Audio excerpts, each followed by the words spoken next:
Rog Camacho here, isang licensed real estate broker.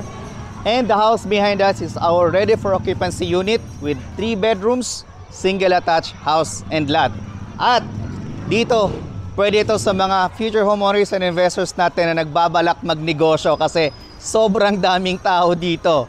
Kasi yung harapan natin ay eskwelahan. So ganun dito kadami yung mga future na mga clients natin pag gusto niyo po mag-put up ng business kasi harapan lang natin is elementary school. Tapos kung mapapansin niyo dito sa kabilang side, lahat ng mga area yan dyan sa harap ay ginawa nilang commercial. Okay, ready for occupancy unit. Kung gusto niyo po ng may privacy kayo, meron tayo ditong available na isang unit na lang, ready for occupancy din. Ang price niya ay 7.3 million pesos. Ito, 7.9 million pesos. I-check natin. Minimum lot area ay nasa mga 80 square meter to 90 square meter. Ang floor area naman ay nasa mga 120 square meter. So ito yung space natin for a parking lot. Ito. Ngayon, kung wala pa kayong sasakyan, pwede nyo itong gawing tindahan or yung stall na katulad doon sa labas, pwede nyo lagyan ng school supplies or canteen or magluto kayo kung anong gusto nyong negosyo na patok sa mga estudyante, pwede nyong gawin sa area na to. Then, eto, corner lot pala to, no? So meron tayong space dito hanggang dito sa likuran natin. Ito yung mga setbacks natin na nasa mga 1 meter yung lapad niya hanggang doon. Tapos kayo na lang ang bahala magsemento dito, no? Kasi ito ay nilagay ito ng developer provision para sa inyong landscape area. Silipin natin yung kanilang 7.9 million pesos. We're in 10 minutes away from SM Fairview. Almost walking distance ka sa MRT 7 station. Dito naman sa Amparo. So, welcome. Dito sa kanilang main door, this is made of solid wood. Ayan siya. Tapos ito naman yung mga lock set natin. Yung height natin from floor to ceiling, talagang as in sobrang lapad po niya. Kaya pag nandito kayo sa loob, hindi nyo mararamdaman yung init. Kasi sobrang taas po talaga ng floor to ceiling height dito. Then, flat ceiling siya. Kagandahan pa dito sa bahay na to, aside from mataas yung floor to ceiling height, malalapad yung kanilang mga bintana tulad nito. Tapos, may kasama pa siyang screen. Yan. Tapos, ganun din dito, no? Mataas yung bintana, pero hindi na siya malapad. At least, meron pa ring space or ventilation. And, ganun din dito, isang malapad na bintana. Ayan siya. Kaya sobrang aliwalas ng ating living area and dining area. Dito, pwede tayo mag-set up ng L-type na sofa bed. Tapos dito natin i-mount yung ating TV sa side na to. Then, yung ating kitchen area, kung mahilig kayo magluto, talagang mai-enjoy ninyo kasi sobrang haba po niya hanggang dito. Then, may kasama pa siyang mga built-in cabinet pag once na i-turn over.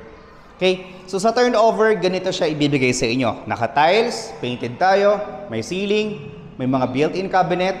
Tapos, andito matatagpuan yung ating toilet and bath. Ayan. Then dito sa side na to, ay dyan natin matatagpuan yung ating laundry area. Ayan. Pwede ka dito maglagay ng laundry area sa side na to. Or dito kasi andyan yung ating faucet. Alright. So next is yung ating second floor. Sa second floor, andun lahat yung 3 kwarto natin. So meron tayong powder room sa baba. Then the rest ng mga toilet and bath natin nasa second floor na. Pagdating naman dito sa ating stairs, ito ay solid na wood. Yung mga steps, tapos yung pinaka-foundation natin dyan ay semento. Railings natin, akal, kasi yung handrails naman natin ay kahoy. Then, guys, for as low as 7.9 million pesos, ganito kalapad yung ating master bedroom. Wow! As in, malapad talaga siya. Kasi, eto, isang dipa ko, 2 dipa, ganun siya, 2 dipa. Tapos dito naman, 1 dipa, ganun, 2, 3. Ganun siya kalapad, no? Tapos, may built-in cabinet tayong kasama sa side. Eto, kasama na sa turnover. Meron tayong accent wall. Dito natin ilagay yung kama natin. Tapos ito, malaking bintana for natural light and ventilation natin. Tapos meron tayong maliit na balcony. Okay? Ito siya.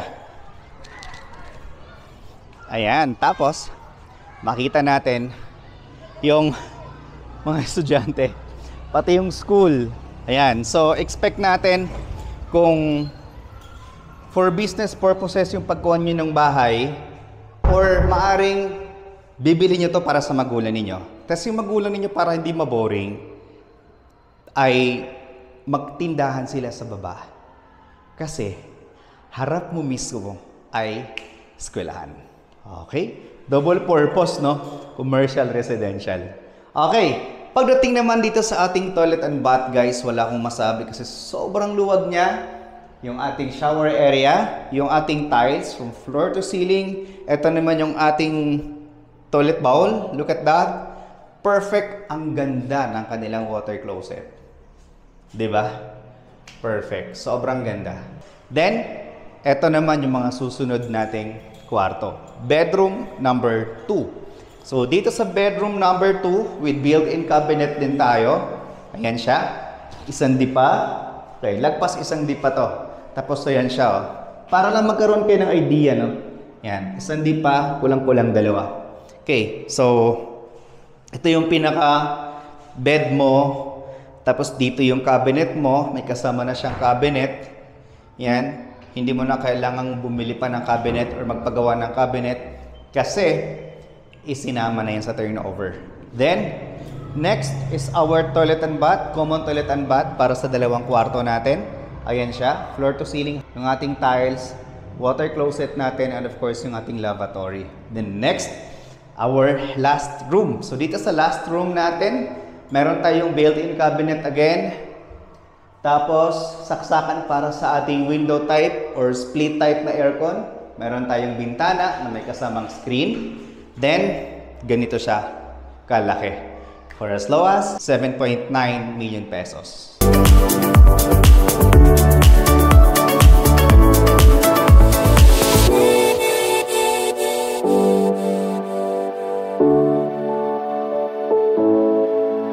Da-da-da.